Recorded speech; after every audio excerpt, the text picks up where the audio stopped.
Compromise of 1820, also known as the Missouri Compromise, it was an agreement passed in 1820 between the pro-slavery and anti-slavery factions in the U.S. Congress. It involved the rules and regulations of slavery in the Western Territories. It prohibited slavery in the former Louisiana Territory and North, except within the boundaries of the state of Missouri. Before the agreement, the House of Representatives had refused to accept this deal, and a conference committee was formed, which is a committee of the U.S. Congress appointed by the House of Representatives and Senate to resolve disagreements on a particular bill. The compromise was agreed to by both factions in the U.S. Congress and passed as a law in 1820 under the President James Monroe. The anti-slavery faction received Maine as a free state to keep the balance. The pro-slavery faction added Missouri as a slave state. The Compromise of 1850.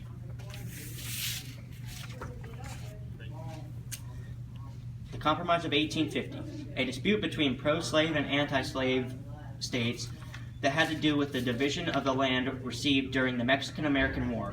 Several bills were passed during this time that had to do with the future of the territories and whether they would deny or accept slavery. The anti-slavery faction received California as a free state. The pro-slavery faction received the Fugitive Slave Law, which forces Northerners to return runaway slaves, and the Utah and New Mexico territories were given popular sovereignty or popular vote with slavery.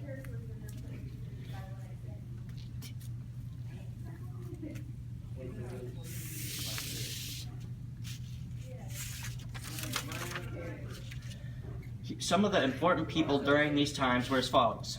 Missouri Act. James Talmadge, who introduced an amendment to the act. Another important person was Henry Clay, who played a crucial role in negotiating the compromise. One other important person who was influential during the Missouri Act was Denmark Vesey, who was a free black living in Charleston, who made a dramatic use of a white disagreement about the future of slavery in the West.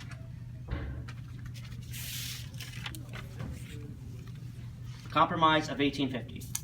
Henry Clay again played a crucial role in this compromise by presenting a compromise that would have Texas relinquish the land in dispute, but, in compensation, be giving $10 million, money it would use to pay off debt to Mexico. Also, the territories of New Mexico, Nevada, Arizona, and Utah would be organized without mention of slavery. The effect on the country and the American people. It had caused Texas to relinquish the land with disagreement, but would be given $10 million in compensation. There were several states to be organized without the mention of slavery, which include New Mexico, Nevada, Arizona, and Utah.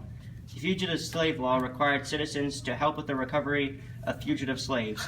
It caused many slaves to flee Canada from their homes. This caused the Underground Railroad to become more active. The issue of slavery further divided the country's citizens over the following decade.